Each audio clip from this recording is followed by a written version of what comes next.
Hey guys, it's Drew here with Drew's Quick Fixes and Hacks. Today, we're at the Pick and Pull Junkyard in Wilmington, North Carolina. And for those of you that didn't know about it, Pick and Pull Junkyard works. You pay a $2 to $5 admission fee to get into the junkyard, and you take the parts off yourself.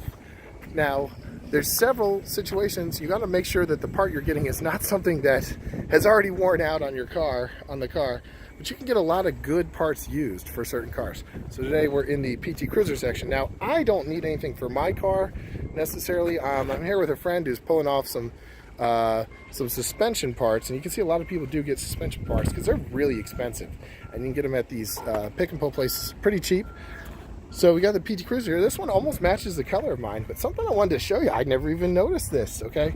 Different models of PT Cruisers, since obviously a hippie car, have different setups. Mine doesn't have a key here, and this one does have the same handle as mine. Now, they said that I could get this handle for $15 to $20. Now, it could break down again soon, but when I looked at these online, $150 to $200 for this little CHRYSLER handle itself.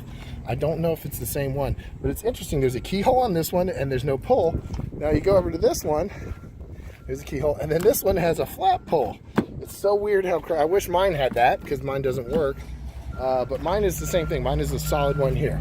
So I thought I'd show you guys the difference on the PT Cruiser, but just so you know, if you need something apart, it might be worth paying the $2 to $5. You can always call if you have a pick and pull type place, junkyard in your area, and just try to pull the part off your car yourself. You bring your own tools and you do it yourself. And a lot of people use this. This is actually a great business.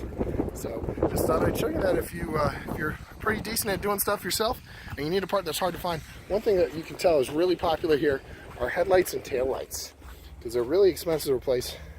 Like, people have pulled a lot of these off of cars. You can see the taillights. So if you need an actual taillight replacement, you get it at the pick and pull places. Take them off yourself. They're really easy to pull out. All right, guys, this is Drew with Drew's Quick Fixes and Hacks. I hope this video helped you out. If you didn't know about pick and pull junkyards, they're a great way to get the parts you need. And you can look them up on Google and see if there's one in your area. Have a good one, guys. Thanks.